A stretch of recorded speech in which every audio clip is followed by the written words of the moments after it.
America आणि Iran यांच्यामध्ये आज पाकिस्तानात चर्चेची दुसरी फेरी नियोजित आहे। मात्र अजूनही ही चर्चा होणार की नाही या संदर्भात संभ्रम कायम आहे। होर्मुझच्या सामुद्रधुनीतील अमेरिकेने केलेल्या नाकेबंदीमुळे इराण कमालीचा संतापलाय। त्यामुळे अमेरिकेशी चर्चा पुढे सुरू ठेवावी की नाही या संदर्भात इराणमध्ये मतभेद आहेत। न्यूयॉर्क टाइम्सने दिलेल्या वृत्तानुसार इराणमध्ये कट्टरपंथींचा संपूर्ण देशावर वर्चस्व आहे। होर्मुझमधील अमेरिकेच्या नाकेबंदीमुळे इराणी सैन्य चर्चा पुढे सुरू ठेवण्याच्या बाजूने नाही।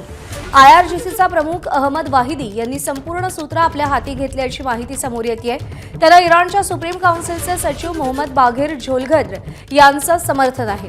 झोलगद्र हे पहिल्या शांती वार्तेच्या शिष्टमंडळात होते, तर दुसरीकडे मवाळ गटात अध्यक्ष पेझेशकियन, अब्बास अरागची आणि घालिबाफ यांचा समावेश आहे। या मवाळपंथी गटाला साइडलाईन करण्यात आले, त्यामुळे इराण चर्चेत सहभागी होणार की नाही या संदर्भात संभ्रम कायम आहे।